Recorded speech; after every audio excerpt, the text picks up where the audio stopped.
What if I say Messi is gonna win Ballon d'Or if he will the world cup?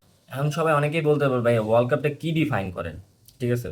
6-7 match tournament ভাই, এটা তোমরা বলতেই পারো, এটা তোমরা অনেক আগে থেকে বলে, এটা তোমার অভ্যাস বলাটা। Anyways, এখন ব্যালন ডোরের স্ট্রং ক্যান্ডিডেট ভাই উসমান দেমবেলে অ্যান্ড কাভিচা কাভারাশকেলিয়া। এখন যদি মেসি যদি কোনোভাবে ওয়ার্ল্ড কাপ জিতা যায় স্পেনের সাথে, তাহলে মেসি একটি স্ট্রং ক্যান্ডিডেট হইব। হ্যাঁ, এটা হইলো কাভারাশকেলিয়ার স্টেট, এটা হইলো ডেম্বেলি স্টেট। আর হ্যারি কেনও আছে এই কম্পিটিশনে। হ্যারি কেনের অনেক নাম্বার অফ গোলস অনেক আছে, কিন্তু মেজর কোনো ট্রফি নেই বুন্ডেসলিগা ছাড়া। কিন্তু ডেম্বেলে আবার খাবারস্কেলিয়ার আছে। এখন এ পাশে যদি মেসি কোনোভাবে যদি ওয়ার্ল্ড কাপ জিতা যায়, তাহলে Messi is gonna be strong candidate for Ballon ডোর।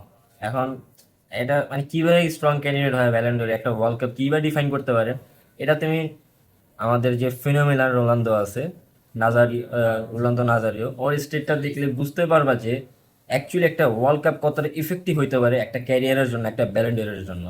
তো আমি তো বলবো যদি মেসি যদি কোনোভাবে ওয়ার্ল্ড কাপ জিতে আর মেসি যদি ব্যালেন্ডার না পায়, এটা হবে সবচেয়ে বড় একটা রিস্ক।